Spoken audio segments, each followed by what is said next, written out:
क्योंकि डिजाइन ही main drawing बनाने का काम वही होता है, जहाँ डिजाइन होगा वही ड्राइंग बनेगा। तो वहां पे इसका सबसे ज्यादा उपयोग है। और अकॉर्डिंग उसको फॉलो करते हुए फिर आता है welding engineer, the person who are working at shop floor work place या जहाँ भी अपनी इंडस्ट्री में, वहां पे वेल्डिंग इंजीनियर्स यूज करते हैं। और वहां से होते हुए बॉटम लाइन में आकर अगर हम उस से अपनी स्टाफ को करते हैं, अपने आर्टिजन वेल्डर्स को करते हैं, तो वो अवेयर हो जाएंगे सर, उनको भी जानकारी मिलेगी। तो सिंबल एक्चुअली या कोई भी सिंबल है, यह लिमिटेड लोगों के लिए ही बना होता है, यानी जिनके लिए बना होता है वही समझेंगे सर, तीसरा कोई नहीं समझेगा। और इस तरह का सिंबॉलिक यूज हम लोग भी अपने जीवन में आए दिन करते रहते हैं कि भाई अगर हम ऐसा करते हैं तो आप ये समझ जाइएगा। कहीं कुछ चीजें हैं जिन्हें हमें पब्लिश नहीं करनी है या पब्लिकली नहीं बतानी है, उनके लिए हम लोग सिंबल्स या यूं कह ले कोड्स का इस्तेमाल करते हैं। तो जस्ट लाइक दैट कि यहाँ वेल्डिंग सिंबल्स भी सिर्फ डिजाइनर्स यानी design engineers and secondary welding engineers and then welders are technicians, इन्हीं के यूज के लिए है। तो अब सवाल होता है सर कि वेल्डिंग सिंबल्स क्या क्या इंफॉर्मेशन देता है हमको। तो पहली चीज तो जैसे ही हम ड्राइंग में उसको सिंबल को देखेंगे, यानी किस तरह का सिंबल है उसकी शक्ल को देखेंगे हम, तो हम ये समझ जाते हैं कि टाइप ऑफ वेल्ड, एक्चुअली वो वेल्ड किस टाइप का है, यानी वेल्ड कैसा बनना है ये हमें तुरंत समझ में आ जाएगा। दूसरी चीज ये समझ में आती है सर, इट्स लोकेशन, वेल्ड कहाँ बनना है। तो type of weld, then location of weld, and third one dimension of weld, और नेक्स्ट एक्सटेंट। एक्सटेंट मतलब उसकी परिसीमा यानी सीमा, स्थिति कहाँ तक, कितना वेल्ड होना है, कैसा वेल्ड होना है। यानी ये type of weld is the different thing और extent of the weld is the different thing. Extent means कैसे, जैसे एक एग्जांपल के तौर पे आगे हम और फिगर पे देखेंगे कि जैसे एक होता है कि हमारा वेल्ड बनेगा तो विथ कंप्लीट पेनिट्रेशन और इनकम्प्लीट पेनिट्रेशन, किस टाइप का बनेगा वेल्ड हमारा। कंप्लीट पेनिट्रेशन अलग होगा, इनकम्प्लीट पेनिट्रेशन होगा तो उसका सिंबल अलग होता है, उसका इंडिकेशन अलग होगा। तो एक्सटेंट यानी कि किस लेवल तक वो वेल्ड का जो एक तरह से कहने पेनिट्रेशन या अन्य कोई इंफॉर्मेशन जो है किस सीमा तक उसको बनाया जाना है, कैसा बनाया जाना है। और जो लास्ट है सर कंटूर, कंटूर होता है सर प्रोफाइल, कि वेल्ड बनने के बाद फाइनली उसकी प्रोफाइल कैसी आएगी। प्रोफाइल पर भी actually profiles are come under the supplementary symbols. साथ ही कंटूर के भी लिखा हुआ एंड अदर सप्लीमेंट्री इंफॉर्मेशन, यानी कंटूर के साथ साथ, कंटूर तीन तरह का वेल्ड में होता है सर, वैसे मोटे तौर पे आगे हम देखेंगे, यहाँ भी हम बोल दे रहे हैं। एक होता है फ्लश कंटूर कि प्लेन बिल्कुल, और एक होता है उभरा हुआ, और एक होता है वह दबा हुआ। ये तीन तरह के कंटूर आते हैं वेल्ड में, और ये तीनों कंटूर सप्लीमेंट्री वेल्ड सिंबल की कैटेगरी में भी आते हैं, जिनको कि आगे हम देखेंगे सर। और इसके अलावा भी बहुत सारे सप्लीमेंट्री इंफॉर्मेशन रहती हैं जो दी जाती हैं। तो वेल्डिंग सिंबल से सर ये कई बातों की जानकारी हमको होती है, type of weld, location of weld, dimension of weld, expanse यानी किस लेवल तक वो वेल्ड होना है, I mean to say penetration, contour and other supplementary information। लेकिन वेल्ड सिंबल को जानने से पहले, इसके बारे में जानने से पहले, वेल्ड सिंबल क्यों बनता, कैसे बनता, कहाँ, हमको सब थोड़ा सा पीछे जाना पड़ेगा। इसके लिए हमको जानने की जरूरत होगी वेल्ड डिजाइन। वेल्ड डिजाइन में जब हम बढ़ेंगे आगे सर, तो वहां आता है वेल्ड जॉइंट्स। और वेल्ड जॉइंट्स कैसे बनेंगे, किस तरह के बनेंगे, कौन सा जॉइंट कहाँ पे प्रेफरेबल होगा, ये सब कई बातों पे निर्भर करता है। और ये बहुत ही महत्वपूर्ण कार्य होता है डिजाइन इंजीनियर्स का। होता क्या है कि पतली प्लेटों पे वेल्ड हो रहा है, मोटी प्लेटों पे वेल्ड हो रहा है साहब, कितनी थिकनेस की प्लेट पे वेल्ड हो रहा है, साथ ही साथ किस प्रोसेस से वेल्ड हो रहा है सर, क्योंकि वेल्डिंग में भी वेरियस टाइप की प्रोसेसेस हैं, SMAW, GMAW, SAW, GTAW, ultrasonic welding, अगर आप देखेंगे प्लाज्मा आर्क वेल्डिंग। तो हर एक वेल्डिंग की अपनी अपनी अलग विशेषता है और हर एक का अपना अपना अलग अलग उपयोग है, और सबकी अपनी अपनी वैल्यू है अलग अलग, कोई महंगी, सस्ती, अवेलेबिलिटी, बहुत सारी बातें, और सबकी लिमिटेशंस है। तो कौन सा प्रोसेस यूज कर रहे हैं इस पर भी डिपेंड करता है। तो पहली चीज thickness of plate, thickness of plate इसलिए कि पतली प्लेट है, मोटी प्लेट है, उसमें हमें एज प्रिपरेशन की जरूरत है या नहीं जरूरत है, क्या बातें आ सकती हैं, इस पर डिपेंड करता है।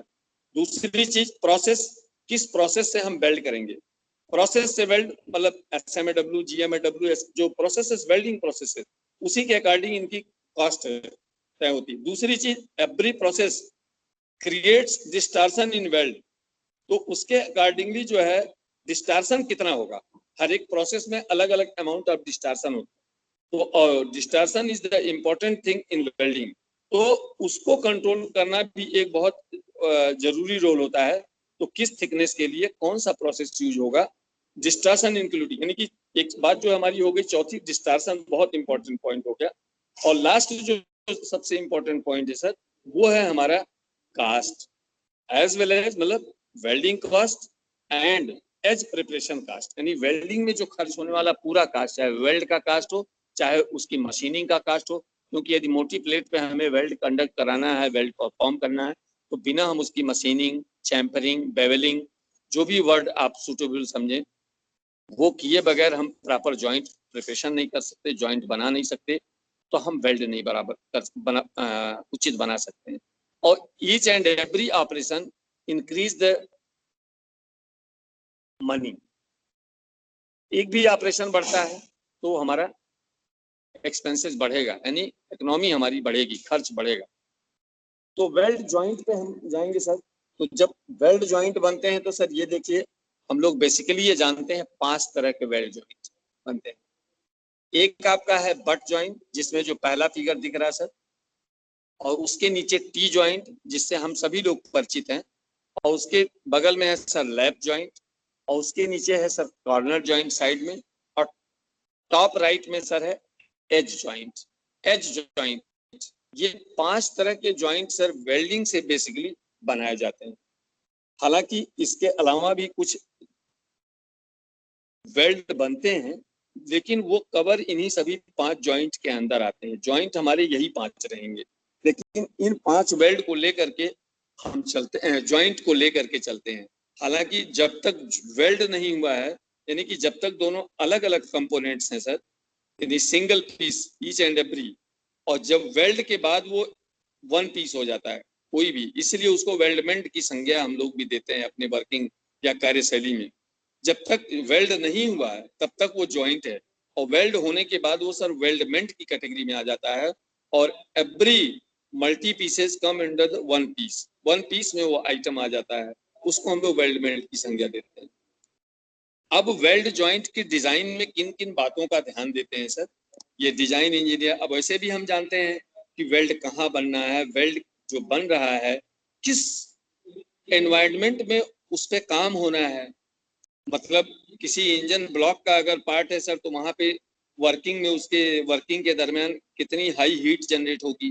कहीं अगर इन्वायरमेंट मान लीजिए वही प्रोडक्ट हमारा अगर कहीं सी शोर एरिया में अगर ज्यादा यूज हो रहा हो, अगर मान लीजिए नॉर्थ इंडिया में कोई चीज यूज हो रहा है, कोई साउथ इंडिया में, हर जगह का वातावरण, क्लाइमेट हर जगह का चेंज होता है, और इसी वजह से हर जगह के, यानी कि हम ये कहना चाह रहे हैं कि हर वेल्ड की कंडीशन क्या है, किस स्थिति में वो काम करना है, हॉट कंडीशन में उसकी वर्किंग है, उसके ऊपर लोड कैसा आ रहा है सर, इम्पैक्ट लोड आ रहा है, टेंसाइल लोड आ रहा है, कॉम्प्रेसिव लोड आ रहा है, शियर लोड आ रहा है, नेचर ऑफ लोड क्या है सर, उसके अकॉर्डिंग जॉइंट की डिजाइन होती है। तो बहुत सारी बातों को फैक्ट्स को लेकर के, वैसे भी हम देखिए जानते हैं कि अगर एक 100 kg का वजन हम लोग अगर उठा करके अपने पैरों पे धीरे से रख दें तो everybody can bear it, 100 kg का वजन वो आदमी आराम से सह लेगा।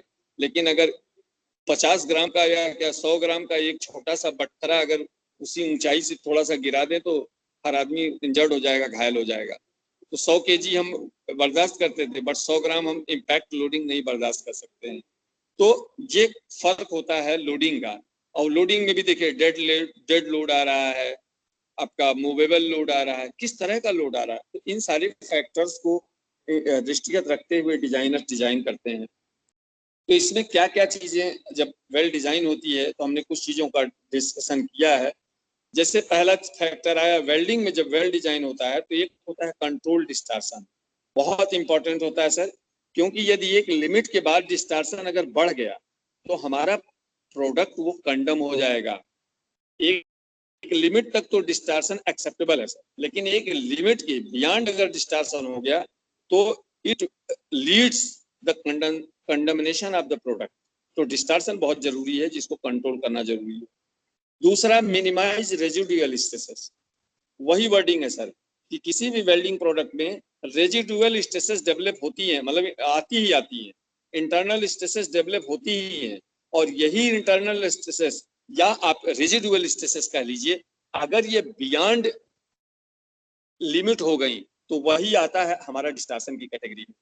तो रेजिडुअल डिजाइन ऐसा होना चाहिए वेल्ड का कि रेजिडुअल स्ट्रेसेस भी हमारी मिनिमाइज हो, यानी कम से कम स्ट्रेसेस पैदा हो, क्योंकि स्ट्रेसेस के डेवलप होने में भी डिजाइन जॉइंट की डिजाइन का महत्वपूर्ण रोल होता है। Facilitate good workmanship. हमारा जॉइंट इस तरह का होना चाहिए कि हमारे कामगार को अच्छे से काम करने को मिले। ऐसा नहीं कि जॉइंट डिजाइन ऐसा हो गया उसमें उसका इलेक्ट्रोड का मूवमेंट नहीं हो रहा है, या वो बैठ नहीं पा रहा है, या उसके लिए विजिबिलिटी मुश्किल है। ऐसी समस्याएं हम लोगों की कार्यशैली में आती है, हम लोग फेस करते हैं। अचीव प्रॉपर वेल्ड स्ट्रेंथ, इसके साथ ही जो हमें चाहिए जितना स्ट्रेंथ वो मिलना चाहिए। रिड्यूस वेल्डिंग कास्ट, दूसरी चीज सारे फैक्टर्स को देखते हुए वेल्डिंग कास्ट कम होनी चाहिए, यानी कि वेल्डिंग कास्ट। इसके लिए हम प्रोसेस पे आएंगे, प्रोसेस में किसमें कितना कास्ट है उसके अकॉर्डिंग प्रोसेस यूज करेंगे। रिजल्ट इन ग्रेटर रिलायबिलिटी, और सबके परिणाम स्वरूप उसकी विश्वसनीयता जो है सबसे ज्यादा होनी चाहिए। और भी चीजें हैं सर जो वेल्ड हम बनाते हैं उसके साथ ये कंडीशन होना चाहिए, उनको हम चेक कैसे करें। Weld can be tested non destructively for necessary quality control. Welds must be check non destructive. Destructive test में हम लोग सब लोग जानते हैं सर कि डिस्ट्रक्टिव टेस्ट में प्रोडक्ट हमारा कंडम हो जाता है, यानी कि उसको हम यूज नहीं कर सकते हैं। तो every weld should be in the reach of non destructive testing, यानी कि नॉन डिस्ट्रक्टिव टेस्ट होने के लिए यानी उसकी लोकेशन, उसकी स्थिति ऐसी होनी चाहिए ताकि हम नॉन डिस्ट्रक्टिव टेस्ट के माध्यम से उसकी क्वालिटी कंट्रोल पर ही नियंत्रण रख सकें। If the welds are in pressurized और contaminated and inaccessible areas, non destructive वहां पे और भी मस्ट हो जाता है यदि प्रेशर वेसल्स है सर, और ऐसा है जहां पे इनएसेसिबल है कि हम लोग नहीं देख सकते हैं, हमारे पास लिमिटेड रिसोर्सेज हैं, कोई विकल्प नहीं है, एसेस करना संभव नहीं है, वहां पे जरूर नॉन डिस्ट्रक्टिव टेस्टिंग के द्वारा हम उस वेल्ड का एसेस कर सकें कि कैसा है। नॉन डिस्ट्रक्टिव मीन्स एक्सरे है, अल्ट्रासोनिक है, सच टाइप है आप टेस्ट वी शुड ऑर्गेनाइज। मतलब नॉन डिस्ट्रक्टिव होना चाहिए, बस कुल मिला के मैं ये कहना चाह रहा हूँ। Design should satisfy strength and stiffness है, strength up to the mark होना चाहिए सर।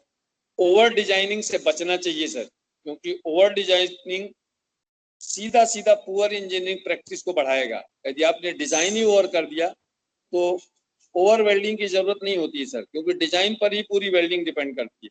तो ओवर डिजाइनिंग कॉन्स्टिट्यूट से पुअर इंजीनियरिंग प्रैक्टिस। तो डिजाइनिंग बहुत प्रॉपर होना चाहिए। ऐसा नहीं कि डिजाइन मीन्स आप ये समझ लीजिए कहीं अगर 5 mm की प्लेट लगाने से काम चल रहा उसकी वेल्ड करने से, और आपने कह दिया नहीं साहब बहुत मजबूत हो जाएगा 15 mm की प्लेट लगा दो, तो ये तो आपने ओवर डिजाइनिंग कर दिया, तो ये तो पुअर इंजीनियरिंग वर्क हो गया। आपका काम 5 mm में चल रहा, आप 15 mm यूज कर रहे हो, कि आप ये सोच रहे हो कि साहब रिस्क लेने की जरूरत नहीं है, we have to go the higher side, जैसा कि हम लोग अमूमन सोचते हैं, एक कॉमन मैन सोचता है कि भाई हायर साइड लेके चलिए सेफ्टी को। तो इसका मतलब ये नहीं कि अब उसको तो हमने 3 गुना मोटा कर दिया, तो ये पुअर इंजीनियरिंग वर्क या पुअर इंजीनियरिंग प्रैक्टिस को शो करता है। Also waste material and labour, आपका सर मटेरियल वेस्ट होगा, लेबर कास्ट वेस्ट होगा, और दूसरा जब सारी कास्ट बढ़ेंगे तो आपका फाइनली प्रोडक्शन कास्ट इंक्रीज हो जाएगा। और इन सारी चीजों के साथ ये भी जरूरी है सर कि safety factor should be realistic, यानी सेफ्टी फैक्टर हमारा बहुत बड़ा रोल इस केस में अदा करता है। अगर वो रियलिस्टिक है हमारी सारी चीजें स्ट्रीमलाइन अच्छी आएंगी, यानी कि फाइनली प्रोडक्शन कास्ट हमारा कंट्रोल रहेगा। अब अगर पतली प्लेटों में देखें सर, तो पतली प्लेटों में 3 mm तक की प्लेटों के लिए किसी प्रकार के डिजाइन की जरूरत नहीं पड़ती है, और इवन 5 mm तक की अगर हम प्लेटों को वेल्ड के द्वारा जॉइंट बनाना चाहते हैं सर, तो किसी भी कॉमन आप वेल्डर को भी दे दीजिएगा, तो उसको कहिएगा अगर प्रॉपर वेल्ड कर दो, तो क्या करता है 5 mm की प्लेट होगी तो थोड़ा सा खिसका करके बीच में गैप बना देता है।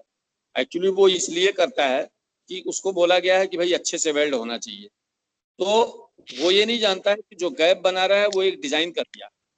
एक्चुअली गैप बनाना भी, दो एज के बीच में जो गैप बना रहा है, he is making a design. वहां पे वो एक जॉइंट डिजाइन कर दिया, क्या कि दोनों प्लेटों के एज के भी यानी जुड़ने वाली फेसेस के बीच में थोड़ा सा गैप, तो it is a part of design. लेकिन जैसे ही 5 mm या 6 mm के ऊपर की प्लेटों को आपको वेल्ड करना होगा साहब, तो वहां पे ये मस्ट हो जाता है कि आप थोड़ा सा गैप दे करके या सटा करके प्लेटों को बिना गैप के वेल्ड नहीं कर सकते। तो जो अगर 3 mm तक की प्लेटों को हम क्लोज करके करते हैं तो सर उसको हम लोग कहते हैं, अगर आमने सामने प्लेटें हैं, आमने सामने यदि प्लेटें हैं तो उसको हम लोग कहते हैं बट जॉइंट। यदि प्लेटें एक दूसरे के ऊपर ओवरलैप कर रही हैं तो उस स्थिति में हम लोग कहते हैं उसको लैप जॉइंट। और यदि 90 डिग्री में टी शेप में है तो उसको हम लोग कहते हैं साहब टी जॉइंट। और यदि दोनों प्लेटें पैरेलल में जुड़ी हुई हों, उनके एज को जोड़ रहे हैं तो उसे कहते हैं एज जॉइंट। और यदि दोनों प्लेटें सर कॉर्नर में जुड़ी हुई हों, कोने पे, एट राइट एंगल, ध्यान रखिए सर, एट राइट एंगल, यदि राइट एंगल में दोनों जुड़ी हैं तो उस स्थिति में हम उनको कहते हैं कॉर्नर जॉइंट। तो यहाँ जितने भी फिगर हम आपके सामने स्लाइड शो कर रहे हैं सर, इसमें सारे के सारे हमारे बट जॉइंट है, बशर्ते कि प्लेट की थिकनेस बढ़ने के साथ साथ, पहले टॉप में देखिए दिया हुआ है दोनों प्लेटों के एज के बीच में गैप है, जिसको हम लोग कहते हैं सर ओपन स्क्वायर। उसके नीचे देखेंगे सर तो उसमें दिया हुआ है कि एक प्लेट में तो कोई चैम्फर नहीं है या बेवल नहीं है, दूसरी प्लेट में चैम्फरिंग किया हुआ है, इसको हम लोग कहते हैं साहब single bevel, single bevel group या सिंगल बेवल जॉइंट। उसके नीचे देखिए सर एक प्लेट में नहीं है, लेकिन जो दूसरी प्लेट है उसके दोनों साइड से यानी ऊपर और नीचे दोनों साइड से चैम्फर कर दिया गया, तो इसको कहते हैं डबल बेवल। उसके नीचे देखेंगे साहब तो एक प्लेट में नहीं है चैम्फर, एक में जे है, इसको कहते हैं सिंगल जे। दूसरी वाली में देखिए दोनों साइड से जे बना दिया गया तो उसको कहते हैं डबल जे। और उसके नीचे दोनों प्लेटों में बेवलिंग कर दिया गया सर, तो इसको कहते हैं सिंगल बी। उसके नीचे देखिए दोनों प्लेटों में दोनों साइड से चैम्फर किया गया सर या बेवल किया गया तो उसको कहते हैं डबल। उसके नीचे सिंगल यू है सर, और जस्ट उसके नीचे अगर दोनों साइड से यू ग्रुप बना दिया गया है तो उसको कहते हैं हम लोग डबल यू। तो बट जॉइंट में ये सारे के सारे जॉइंट हमारे बनते हैं, ये all of them are butt joint, बशर्ते इनका नामनक्लेचर सर इनकी जैसी जिस तरह से चैम्फरिंग है या ग्रूविंग है या मशीनिंग है, वट एवर इज सूटेड, उसके हिसाब से इनका नामकरण है, उसी हिसाब से इनको हम नाम बोले। जैसे double V group butt joint, double U group butt joint, इस तरह से हम इनका नामकरण करते हैं। वेल्ड जॉइंट का डिजाइन देखिए सर यहाँ पे दिया हुआ है कि डिजाइन किया गया है। यहाँ एक चीज लिखा हुआ cost, a number of items affect weld cost, यानी कि बहुत सारे ऐसे फैक्टर्स हैं सर जो कि वेल्डिंग की कास्ट को बढ़ा देते हैं और घटा देते हैं, यानी कंट्रोल, कास्ट कंट्रोलिंग। हमारे कहने मतलब इस फिगर से ये बताना चाह रहे हैं सर कि कास्ट का जो नियंत्रण है वो डिजाइन के ऊपर बहुत ही निर्भर करता है।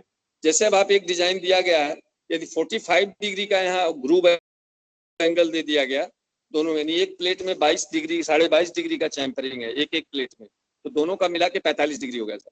और यदि ये एंगल हमारा 60 डिग्री हो गया तो सर देखिए हमारा जो पर्पल कलर में दिया हुआ है हमारा इतना एंगल बढ़ गया, उससे हमारी वेल्डिंग कास्ट यानी जो वेल्ड मेटल है उतना अधिक हमको डिपॉजिट करना पड़ेगा।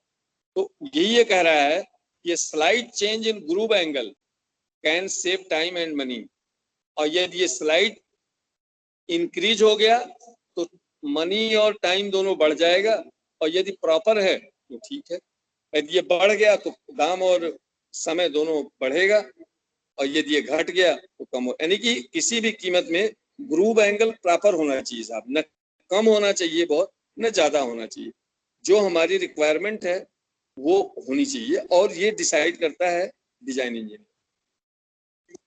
अब देखिए सर ये ग्रुप बेल्ट के लिए हमने बताया था, और दूसरा हमारा जो बनता है टी जॉइंट।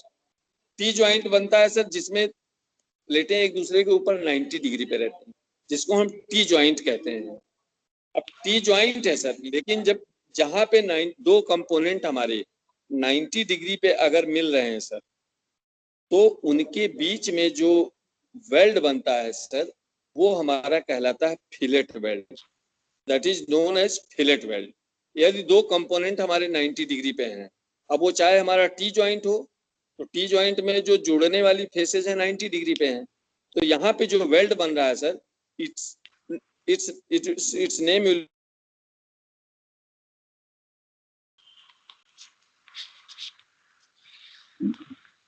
होगा सर। स्लाइड दिख रही है ना? हेलो, नहीं, अभी स्लाइड नहीं दिख रही। अभी नहीं दिख रही है सर। दिख रही है अब अभी नहीं दिख रही है सर, आपका दिख रहा है। कॉल आ गया था, सॉरी, अभी मैं फिर से शेयर करता हूँ। Okay sir.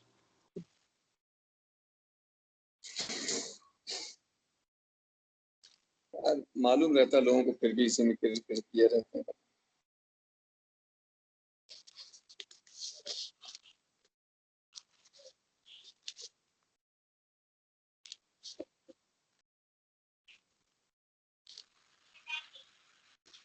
हाँ सर, दिख रही है? दिख रही सर? हाँ जी सर, दिख रही है सर, अब आ गई। हाँ, वो जो जब दो फेसेस जो है 90 डिग्री पे जुड़ती हैं आपस में, तो वहां पे सर फिलेट वेल्ड बनता है। तो चाहे वो टी ज्वाइंट हो हमारा, जहां दोनों 90 डिग्री पे यहाँ दिख रहा है, इसी तरह से हमारा कॉर्नर ज्वाइंट है सर, तो कॉर्नर में वही ज्वाइंट बनेगा, वहां पर भी वो फिलेट वेल्ड बनता है। वो और हमारा लैप ज्वाइंट है सर, लैप ज्वाइंट में भी हमारी जो जुड़ने वाली फेसेस हैं, जहां हम वेल्ड कर रहे हैं, वो दोनों फेसेस 90 डिग्री पे हैं। तो देखिए, तीनों जगह हमारा जो वेल्ड बनेगा, that will be known as fillet weld. यदि हम ज्वाइंट कहेंगे सर, देखिए वहां लैप ज्वाइंट कहते हैं, हम लोग बोलचाल की भाषा में उसको लैप वेल्ड भी कह देते हैं। टेक्निकली ये गलत है सर। अगर हम इसको टी वेल्ड कहते हैं सर, तो हम बोल देते हैं, आप समझ जाते हैं, वो अलग बात है, लेकिन टेक्निकल लैंग्वेज में ये गलत है। आप नेट पर भी सर्च करेंगे, बहुत एक जगहों पे किताबों में भी ये लिखा मिल जाएगा T weld, but T weld कोई नहीं होता सर।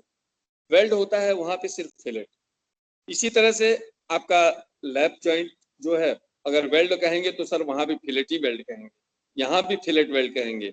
और कॉर्नर वेल्ड भी कहते हैं सर, लेकिन कॉर्नर वेल्ड नहीं, उसको कॉर्नर जॉइंट कहा जाना चाहिए। और वेल्ड का जब नामकरण करेंगे सर, तो always we should say it fillet weld. और फिलेट वेल्ड की पहचान होती है सर कि इस जब जुड़ने वाली फेसेस 90 डिग्री पे दोनों रहेंगी एट राइट एंगल, तो उनके बीच में जो वेल्ड का डिपोजिशन होगा, वो एक राइट एंगल ट्रायंगल जैसा होता है।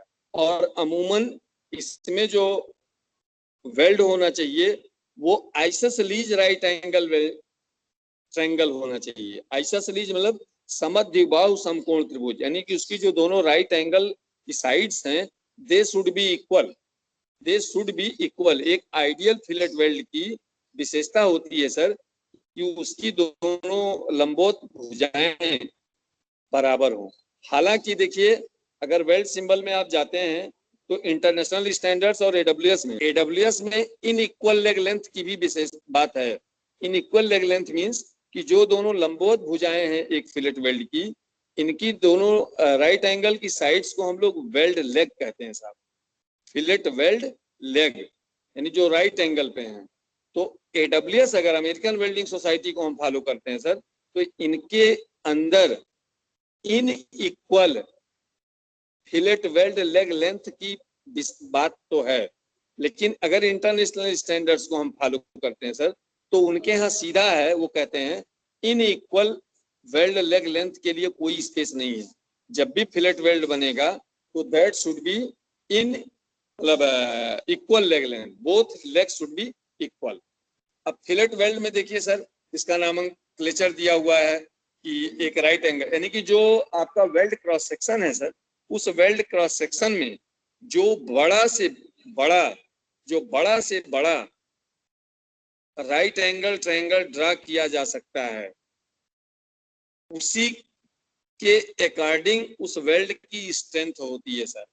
और वेल्ड कैसे बनता है सर? ये पीले रंग में जो यहाँ पे येलो कलर का जो क्रॉस सेक्शन दिखाया हुआ है सर, ये फिलेट वेल्ड का एक्चुअल सेज दिखाया हुआ है कि कितना फ्यूजन हुआ है, डेप्थ ऑफ फ्यूजन, उसके बाद लेग लेंथ दिखाया हुआ है।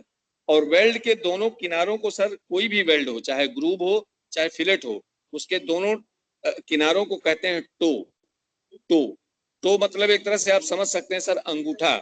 और जहां पे दोनों का राइट एंगल पे जहां पे पॉइंट ऑफ इंटरसेक्शन है सर, उस जगह को एक्चुअली, जिसको हम लोग अगर कोऑर्डिनेट ज्योमेट्री में पढ़ते हैं तो जिसको ओरिजिन कहते हैं, उस पॉइंट को अगर हम देखें तो उसको फिलेट वेल्ड के केस में इसको कहा जाता है सर हील।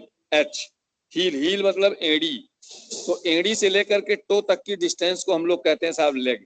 इसीलिए फिलेट वेल्ड में जो राइट एंगल की साइड्स हैं उनको हम लोग लेग के नाम से जानते हैं।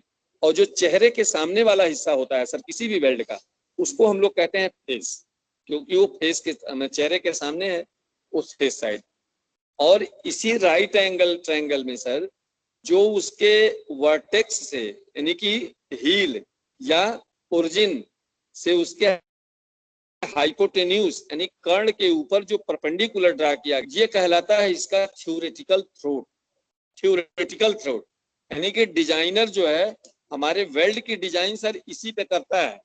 इसी थ्योरेटिकल थ्रोट पर उस वेल्ड की स्ट्रेंथ डिपेंड करती है, जो स्ट्रेंथ रिक्वायर्ड होती है उसी थ्योरेटिकल थ्रोट के अकॉर्डिंग ही रहता है। तो अगर ये थ्रोट के अकॉर्डिंग वेल्ड नहीं बना तो उसका स्ट्रेंथ कम या ज्यादा हो जाएगा। थ्योरेटिकल थ्रोट इसलिए कहा गया सर क्योंकि ये डिजाइनर डिजाइन करते समय उसके पास यही डाटा रहता है, प्लेट की थिकनेस रहती है और जॉइंट कैसा बनना है। लेकिन जब हम प्रैक्टिकली करते हैं सर तो देखिए अंदर तक फ्यूजन होता है वेल्ड के द्वारा, कुछ अंदर तक फ्यूजन हुआ है और उसके फेस पे उभार भी दिया गया है। तो एक्चुअली जो थ्रोट होती है सर वो डिजाइन थ्रोट से हमेशा ज्यादा रहती है। इसीलिए ये कहा गया है कि weld is always stronger then the parent metal. जो हमारा पेरेंट मेटल है उससे हमारे वेल्ड हमेशा स्ट्रांग होते हैं, but in case of group belt, not in case of fillet belt.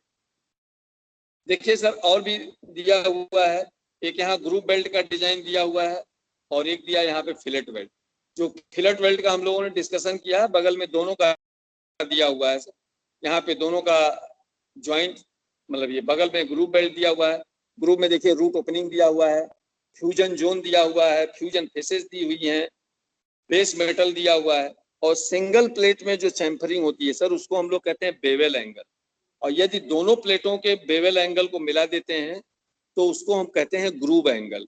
तो किसी भी वेल्ड में अगर सिंगल प्लेट चैम्फरिंग है तो दैट इज नोन एज, मतलब सिंगल प्लेट के जब चैम्फरिंग की बात करेंगे तो हम बेवेल वर्ड करेंगे, और यदि दोनों प्लेटों के एंगल को मिला देंगे तो उसको हम ग्रूव एंगल कहेंगे। अब देखिए बट जॉइंट कहाँ प्रेफर करते हैं sir? Good force transfer. Butt joints are much better for good force transfer। High load capacity, जहां पे हाई लोड होनी है वहां पे बट को prefer. Dynamic loading, full penetration, dynamic यानी कि जहां डायनेमिक लोड पड़ना हो सर, यानी कि मोमेंट के साथ लोड आ रहा हो, वहां पे सर बट जॉइंट प्रेफर किए जाते हैं। डिफिकल्ट एज प्रिपरेशन, इसके साथ दिक्कत सिर्फ यही है सर कि इसका एज प्रिपरेशन करना थोड़ा डिफिकल्ट होता है कि किस तरह का एज प्रिपरेशन है। अगर वो यू है, जे है तो और भी डिफिकल्ट हो जाता है, और बेवेल है या चैम्फर है सिंपल तो थोड़ा इजी हो जाता है। अब देखिए बहुत सारे बट जॉइंट यहाँ एज प्रिपरेशन दिया गया सर, जिनको फिगर के माध्यम से आप आसानी से समझ सकते हैं कि किस तरह से जॉइंट बन रहे हैं sir. All of them are known as butt joint sir. सभी जो है बट जॉइंट हैं, जितने भी हैं, जितने भी हमने पीछे चर्चा किया सर। हाँ लास्ट में देख लीजिए सर, लास्ट में एक दिया हुआ, आप लोग वर्ड पे ध्यान दीजिए, फ्लेयर वी, फ्लेयर वी, और एक दिया हुआ फ्लेयर बेवेल। फ्लेयर का मतलब होता है जब सर कि जहां पे शार्प एज थी, यदि वो एज जैसे चैम्फरिंग करते थे हम लोग या बेवलिंग करते थे तो शार्प एज रखते थे। अब यहाँ पे देखिए शार्प एज नहीं है सर, रेडियस लिया हुआ है। यदि रेडियस वाला एज है सर तो उसको हम लोग कहते हैं फ्लेयर बेवेल। अगर एक कंपोनेंट में शार्प एज नहीं है और शार्प एज रेडियस वाला एज है और एक में नहीं है, तो उसको सिंगल फ्लेयर कहते हैं, फ्लेयर बेवल ग्रूव। और यदि दोनों में है तो उसको कहते हैं फ्लेयर वी, जो कि लास्ट फिगर है सर। बाकी पे चर्चा हम कर चुके हैं सर। कार्नर जॉइंट कहाँ प्रिफर होता है sir? For thin seats, would smooth look, easy assembly. Sir जितनी भी ये आप आलमीरा, बॉक्स, ये टिन वगैरह के जो बनाते हैं दुकानदार, जितने भी हम लोग ये देखते हैं, ये मैक्सिमम इनके यहाँ कार्नर जॉइंट यूज होते हैं। और थिन सीट्स के लिए मोस्ट प्रेफरेबल है। लेकिन इसका मतलब ये नहीं साहब कि हमने यहाँ लिख दिया थिन सीट तो थिन सीट ही होगा, मोटा नहीं हो सकता, होते हैं सर। अगर ये जैसे 3 mm से पतली सीटें हैं सर, तो कार्नर जॉइंट भी सर 3 तरह के होते हैं। एक होता है क्लोज कार्नर, एक होता है हाफ कार्नर, और एक होता है full open corner. Full open corner का मतलब है उनकी एज जुड़ेगी, मोटाई दोनों की ओपन रहेगी सर। तो फुल ओपन कार्नर अगर है सर, तो इसके लिए कोई थिकनेस की लिमिट नहीं है, किसी भी मोटाई तक की प्लेटों के लिए आप इसको यूज कर सकते हैं, फुल ओपन कार्नर। और half open corner joint sir हम 3 mm से लेके 6 mm तक की प्लेटों के लिए यूज करते हैं। और क्लोज कार्नर जॉइंट जो है सर, हम यूज करते हैं less than 3 mm। Less than 3 mm के नीचे की जितनी भी प्लेटें रहेंगी, उनके लिए हम लोग क्लोज कार्नर जॉइंट का इस्तेमाल करते हैं। ये आप देख सकते हैं सर यहाँ पे। और कार्नर जॉइंट के साथ साथ ऐसा नहीं कि सर उसमें ग्रूव नहीं होगा, उसमें ग्रूव भी हो सकता है। आप यहाँ पे बहुत सारे फिगर हमने दिखाए हैं आपको। Bevel groove outside corner, right side left देखिए सर, वी ग्रूव आउटसाइड का, कहने का मतलब सर कार्नर जॉइंट होने के साथ साथ ग्रूव भी हो सकता है। कार्नर तो है ही है, देखिए जितने भी जॉइंट यहाँ बने हुए हैं sir, top lines, top 2 lines या 3 लाइंस, सभी को देखिए सर, सभी लाइंस में देखिए एकदम कॉर्नर में जॉइंट बना हुआ है।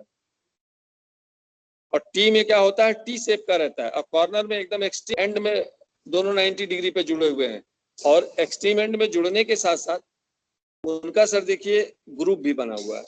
तो यदि ग्रुप बना हुआ है तो ग्रुप के साथ उनका नामंकलेचर भी कर देते हैं। टी जॉइंट्स की क्या विशेषता होती है sir? Load carrying in bending, अगर बेंडिंग में कहीं लोड आ रहा है सर, तो टी जॉइंट्स प्रिफर होंगे। इजी एग्जीक्यूशन, सर टी को बनाना आसान है। एंड इंक्रीज डिफिकल्ट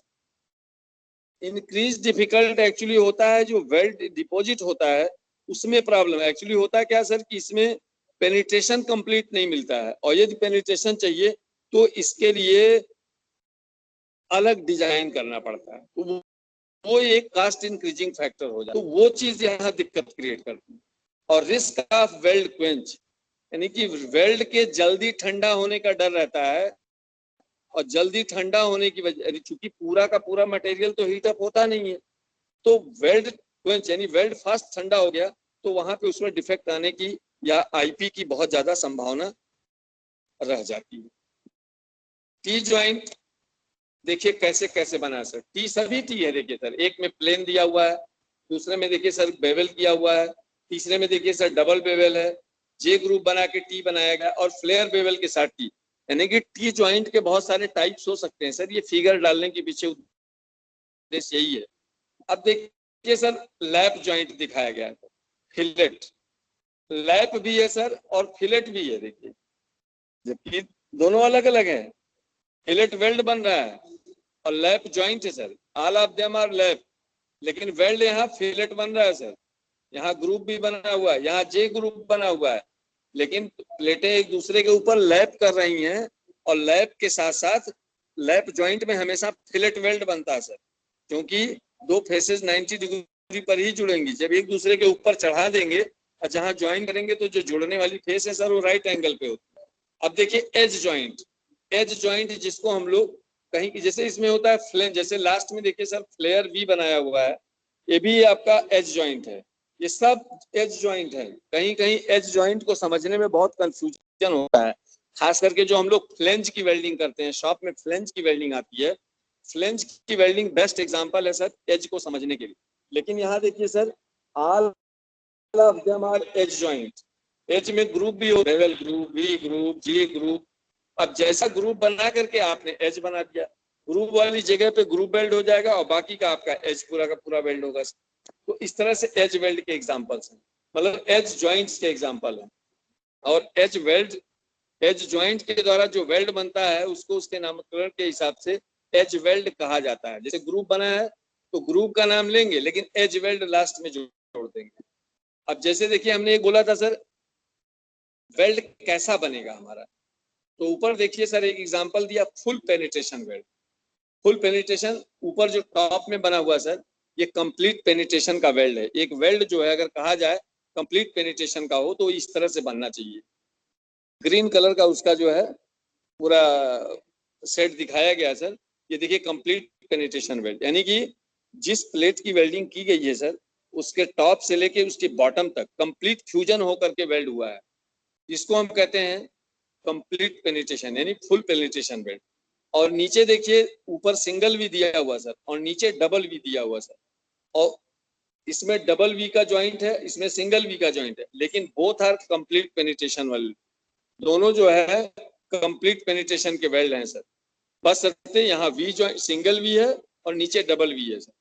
दूसरा देखिए सर जो मैंने आपसे बोला था एक्सटेंट, एक्सटेंट वाला मतलब कितना वेल्ड होना है। अब देखिए सर ऊपर इनकम्प्लीट पेनिट्रेशन वेल्ड, ऊपर से देखिए सर वेल्ड हुआ है लेकिन नीचे देखिए बॉटम में आके कुछ दूर वेल्ड नहीं हुआ है, यानी कि जो व्हाइट पोर्शन दिख रहा है यानी कि वहां पे प्लेटों का फ्यूजन नहीं हुआ सर, प्लेटें गल करके आपस में मिली नहीं। और जब तक प्लेटें गल करके आपस में यानी मेल्ट होके फ्यूज होके आपस में मिलेंगी नहीं तब तक वेल्ड होगा नहीं सर। और नीचे देखिए सर इनकम्प्लीट जॉइंट पेनिट्रेशन, ऊपर देखिए सर इनकम्प्लीट पेनिट्रेशन वेल्ड है और नीचे जो जॉइंट बनाया गया सर वो जॉइंट ही ऐसा बनाया गया है कि वहां पेनिट्रेशन नहीं चाहिए पूरा, यहाँ इनकम्प्लीट जॉइंट, यहाँ जॉइंट ही ऐसा बनाया गया है कि आईपी वाला चाहिए, इनकम्प्लीट पेनिट्रेशन वाला जॉइंट चाहिए, वहां ऐसा जॉइंट का डिजाइन ही किया गया है। तो वो उसी तरह का मतलब ये एक्सटेंट को बता रहा है कि किस सीमा तक हमें वेल्ड करना है। अब देखिए सर जिस तरह के हमने जॉइंट प्रिपरेशन देखे थे उसी के हिसाब से यहाँ बहुत सारे वेरियस टाइप के हमने वेल्ड ग्रुप दिखाए हैं। येलो कलर में जितना भी दिखा रहा है सर ये येलो कलर का जो भी है ये वेल्ड क्रॉस सेक्शन है सर, वेल्ड होने के बाद कैसा आएगा। देखिए पहले बेवल दिया हुआ सर, उसके बगल में डबल बेवल दिया है, राइट साइड में सिंगल वी दिया हुआ सर, उसके नीचे डबल वी दिया हुआ है, फिर जे ग्रुप दिया है सर, डबल जे दिया हुआ है, स्क्वायर ग्रुप दिया है सर, यू ग्रुप दिया है।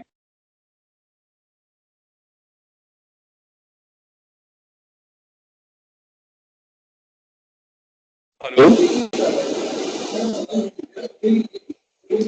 हेलो हेलो हाँ सर बोले सर, आ रही आवाज। हेलो स्क्रीन शेयर नहीं हो रही।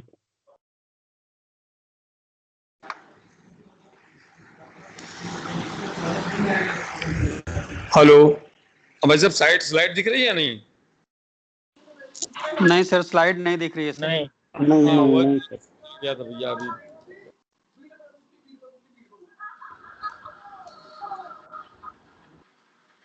हाँ साहब दिख रही है अब? हाँ जी सर दिख रही है, अब स्लाइड आ गई सर। तो उसमें सर जिस तरह का हमारा जॉइंट प्रिपरेशन है उसी तरह का हमारा वेल्ड दिखेगा। जैसा हमारे एक तरह से समझ लीजिए जो जॉइंट हम बनाते हैं प्रिपेयर करते हैं वो एक तरह से उसका सांचा होता है वेल्ड का, उसी का शेप का लगभग लेता हुआ उसका शकल दिखेगा।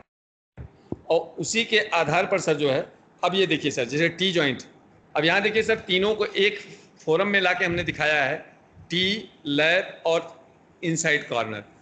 तीनों का देखिए सर राइट एंगल ट्रायंगल जैसा शेप है, यहाँ लैप जॉइंट है और वेल्ड फिलेट है, टी जॉइंट है वेल्ड फिलेट है, कॉर्नर जॉइंट है लेकिन वेल्ड अगर पूछा जाएगा सर तो it is known as fillet weld.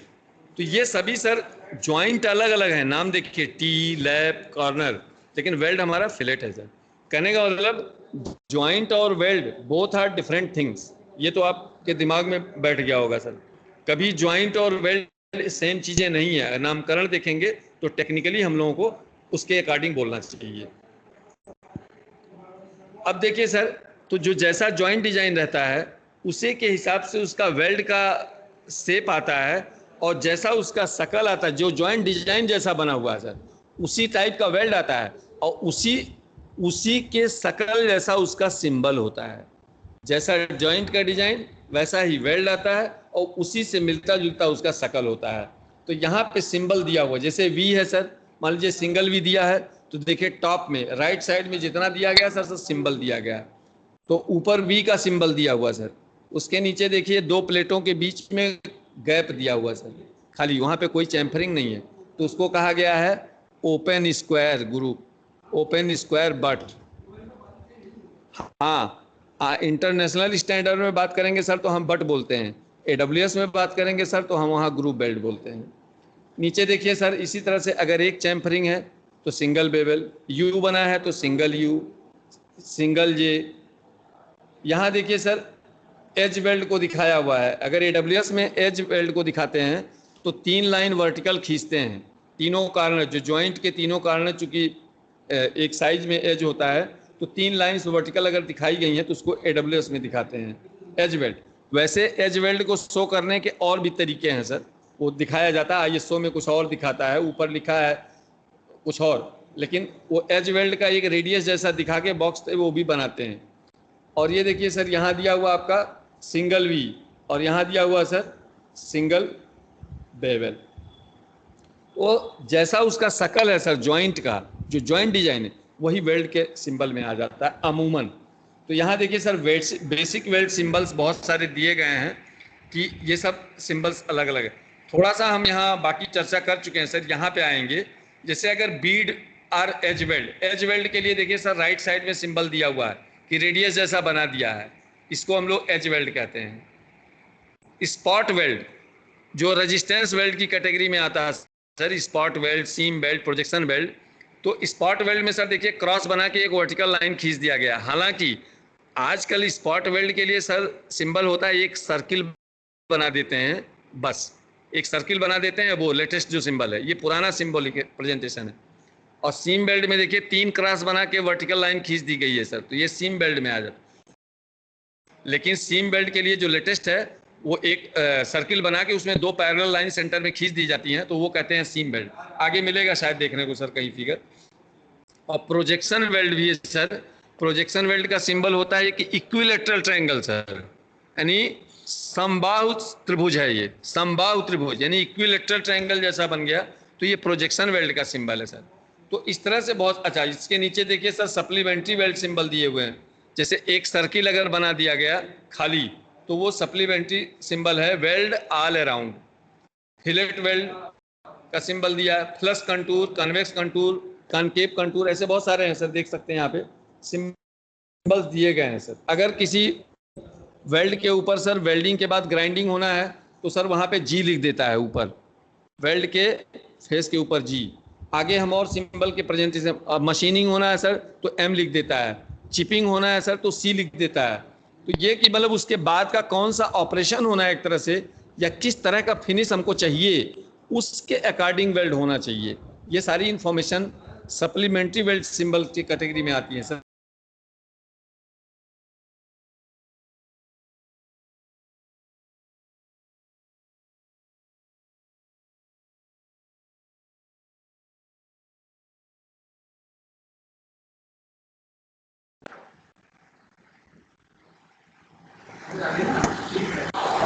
देखिए सर, वो कट गया होगा क्योंकि कॉल आ गया था, फिर मैं शेयर कर रहा हूं।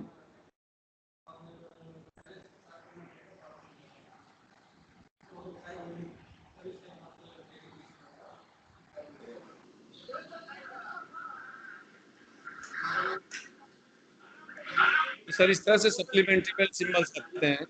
Elements of A welding symbol देखिए, रेफरेंस लाइन है, एरो लाइन है, बेसिक, ये हम आगे देखते हुए चलेंगे सर। जैसे ये देखिए डायमेंशन, एक मिनट सर, एक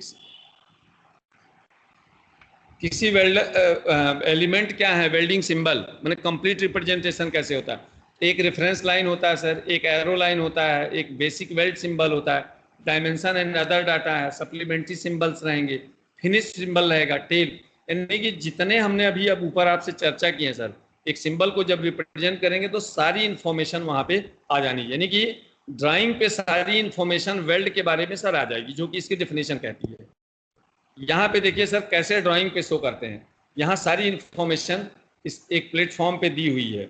इसमें जो एरो बना हुआ है उसको हम एरो लाइन कहते हैं सर, और जो हॉरिजॉन्टल लाइन है सर उसको हम लोग रेफरेंस लाइन कहते हैं, और पीछे जो मछली की पूंछ के जैसा बना हुआ उसको हम लोग टेल कहते हैं।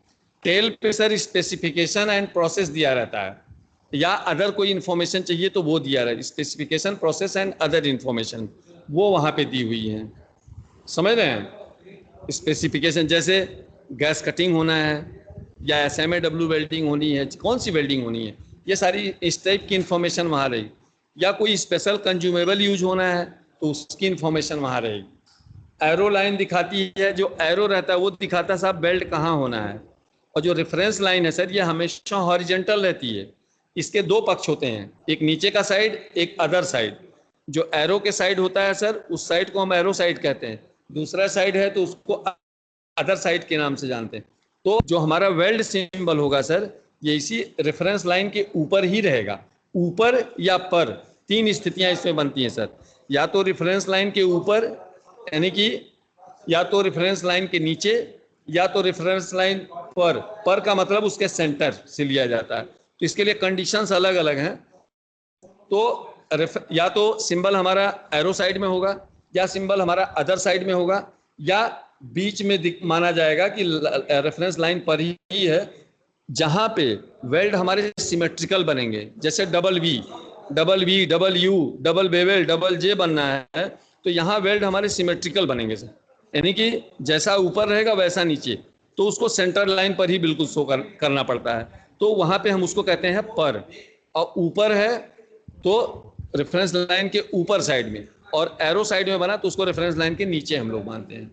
अब देखिए सर जहाँ वेल्ड सिंबल रहेगा उसके ठीक लेफ्ट साइड में जो साइज रहेगी वो वेल्ड की साइज बताता है सर, किस साइज का वेल्ड बनना है।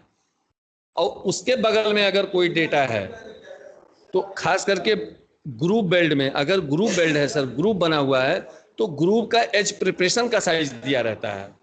बाएं हाथ में सिंबल के लेफ्ट साइड में जो पहला डाटा रहेगा सर वो वेल्ड का साइज रहेगा। हाँ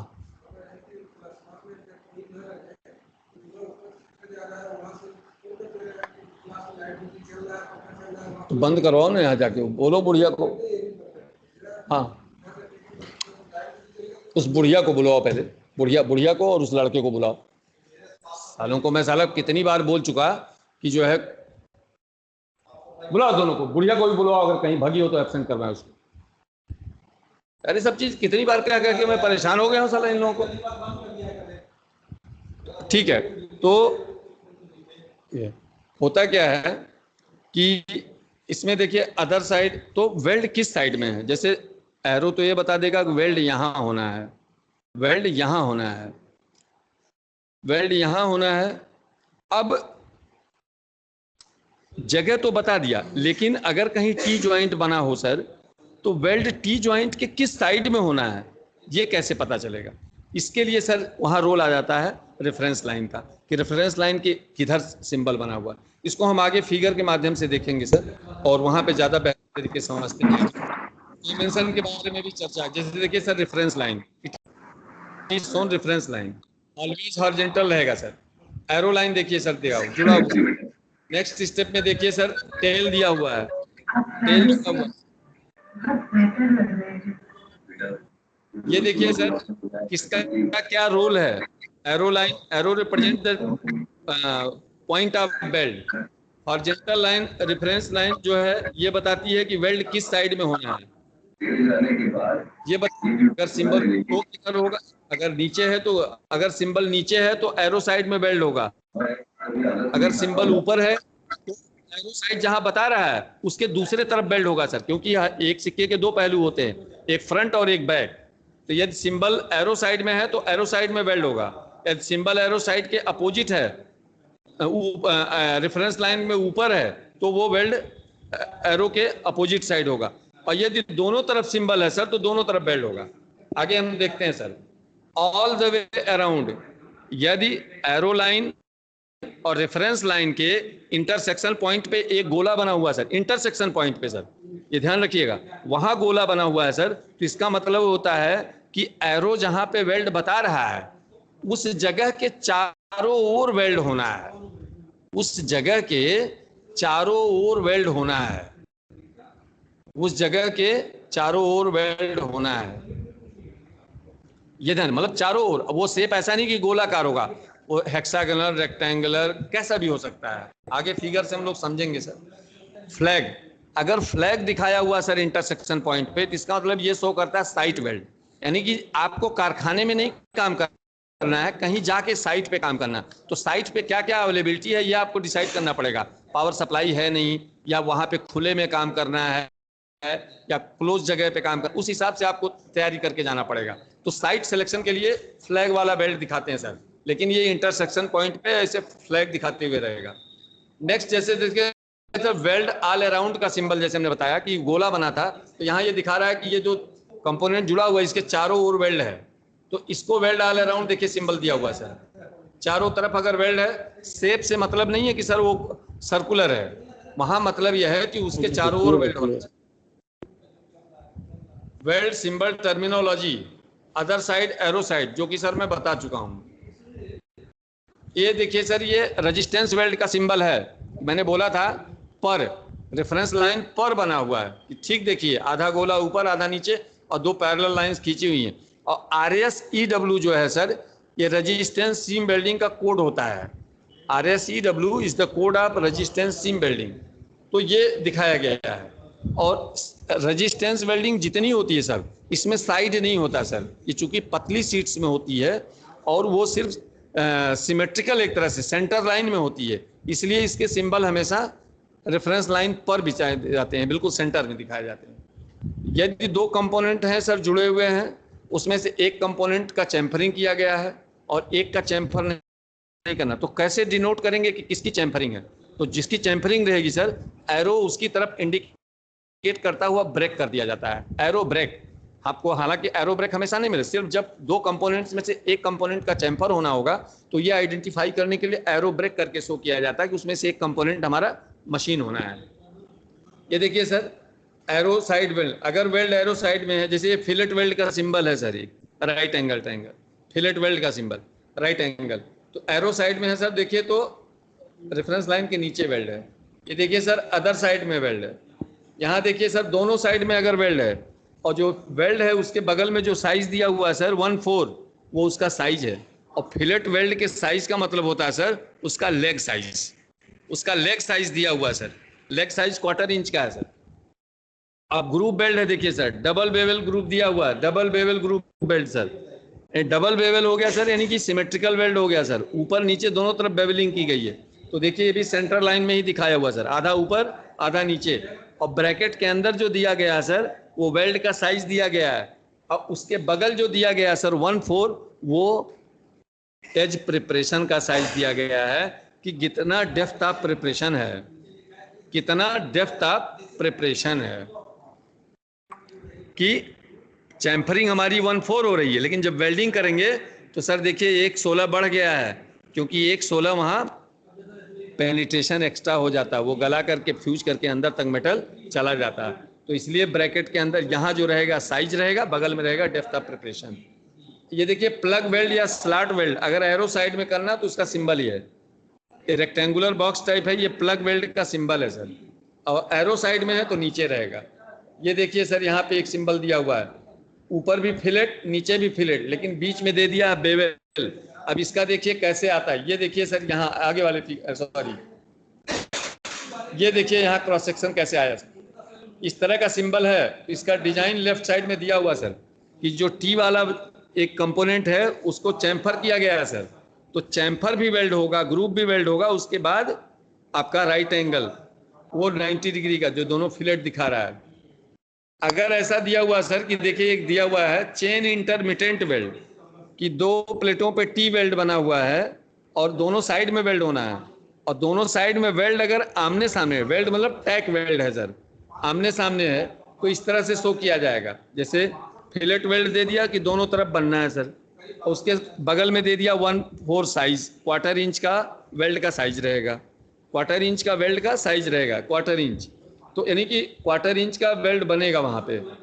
और उसके बाद दाहिने तरफ दिया हुआ सर अन्य कोई इंफॉर्मेशन देनी होती हो तो दाहिने सर, जैसे 2-10, तो 2 का मतलब है सर कि 2-2 इंच के वेल्ड होंगे, वो जितने भी टैक वेल्ड हैं हर एक वेल्ड 2-2 इंच का होगा। और 10 जो दिया हुआ है सर, वो 10 इंच जो होगा सर, वो 2 वेल्ड के पिच की दूरी, पिच मतलब उनके सेंटर टू सेंटर डिस्टेंस, यानी 2 लगातार टैक वेल्ड के सेंटर से सेंटर की दूरी 10 इंच होगी सर।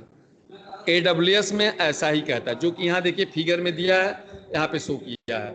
अब अगर यही चीज सर IS में इंटरनेशनल स्टैंडर्ड्स में आप जाएंगे सर, तो इंटरनेशनल स्टैंडर्ड्स में कहता है कि जो इसमें क्या था आपका कि पहले दे दिया 2, यानी वेल्डेड लेंथ दे दिया 2, डैश दे करके पिच, और इसमें क्या देता है सर कि ब्रैकेट के बाहर जो रहता है वो रहता है आपका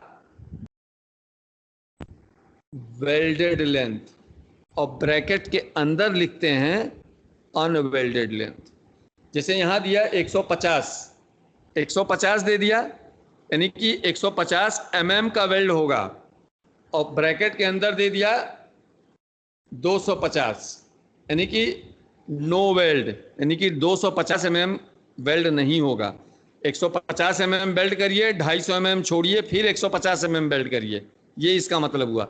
और इंटरनेशनल स्टैंडर्ड्स में सर जो भी साइज होती है वो mm में होती है, AWS में इंचेज में होती है। इसमें देखिए नंबर ऑफ वेल्ड भी दिया हुआ, लेकिन AWS में नंबर ऑफ वेल्ड नहीं देता, वो एक ही इंफॉर्मेशन देता है कि 2 इंच का वेल्ड करिए, 2 इंच का वेल्ड करिए, और हर 2 लगातार वेल्ड की पिच 10 होनी चाहिए, बस। लेकिन इसमें और भी इंफॉर्मेशन देते हैं। अब देखिए स्टैगर्ड इंटरमीडिएट, वहां तो था चेन इंटरमीडिएट, आमने सामने वेल्ड, यहाँ स्टैगर्ड है। स्टैगर्ड मतलब आमने सामने नहीं रहेंगे साहब, ये 2 वेल्ड के बीच में जहां अनवेल्डेड जगह वहां पे वेल्ड है, इसको कहते हैं स्टैगर्ड। स्टैगर्ड में सिंबल कैसे है देखिए सर, फिलेट वेल्ड के सिंबल भी आपस में स्टैगर्ड कर दिए गए हैं, और साइज उनके बगल में लेफ्ट में लिख दिया गया, और राइट साइड की कहानी 2-10 सेम टू सेम लिखा गया। खाली सिंबल को शो करने का ड्राइंग पे तरीका बदल गया, उनको भी स्टैगर्ड कर दिया गया। तो इसका मतलब जो राइट साइड में वेल्ड दिया गया उस जैसा सिंबल आएगा। प्लग और स्लॉट वेल्ड के सिंबल हैं सर, ये सब आप लोग जो पीछे डिस्कशन हुआ है उसके आधार पे आप लोग समझ सकते हैं सर कि कहाँ चौड़ाई रहेगा, कहाँ हाइट रहेगा, वो सब दिखाया जाएगा। अब देखिए टोटल जो हमारे पास वेल्ड जॉइंट हैं सर, सभी उनके ऐसे ही है सर। बाकी जो हम चर्चा कर चुके हैं सब, बहुत सारे एग्जांपल्स मैंने डाल दिए हैं कि इफ एनीबॉडी इज इंटरेस्टेड, मान लीजिए कहीं फर्स्ट सेकंड थर्ड ऑपरेशन आपको शो करना है, एक ही लाइन पे अगर आपको शो करना है, तो जैसे आपने एरो दिखाया तो फर्स्ट ऑपरेशन सेकंड ऑपरेशन, यानी हॉरिजॉन्टल लाइन से आप फर्स्ट पहले क्या होना, सेकंड क्या होना, थर्ड क्या होना, ये शो कर सकते हैं। ग्रुप वेल्ड में किस तरह का फिटअप है, कैसा वेल्ड आएगा सर, ये बहुत सारा दिया हुआ है यहाँ पे। ग्रुप वेल्ड अगर दोनों तरफ से ग्रुप वेल्ड है तो सिंबल कैसा है देखिए सर, ऊपर दिया हुआ है, नीचे 60 डिग्री का ग्रुप है, 1/4 का देखिए प्रिपरेशन दिया हुआ है, यहाँ पे 3/8 का दिया, यानी कि दोनों तरफ के ग्रुप की साइज अलग अलग है। ड्राइंग में कैसे लिखा रहेगा सर, ऊपर देखिए दिया हुआ 1/4 और 3/8। जो यहाँ पे आप देख रहे हैं सर, ऊपर जस्ट अपोजिट दिख रहा है आपको, क्योंकि फेस और वो बदल गया है देखने में, एक फेस साइड होगा एक रूट साइड। ये देखिए 3/8 60 है, यहाँ देखिए कैसे दिखा, यानी कि एक्चुअली वेल्ड कैसा बनेगा और ड्राइंग में कैसा लिखा रहेगा सर, वो ड्राइंग में देखिए वेल्ड नीचे आया, उसकी डिजाइन इस तरह से आएगी। ऐसे ये सर बहुत सारे एग्जांपल्स हैं। अगर 2 सरफेसेस के बीच में सर शार्प एज नहीं है तो कैसा आएगा, यही सब एग्जांपल है सर। बाकी के एग्जांपल मैंने डाले हैं, बाकी कोई उद्देश्य नहीं है विशेष ज्यादा। और सर कोई क्वेश्चन आप लोगों के मन में है जो हमने डिस्कस आप लोगों से किया, अगर इसमें कुछ पूछना है तो बोलिए सर। एनी क्वेश्चन हमारे तरफ से तो सर हमारी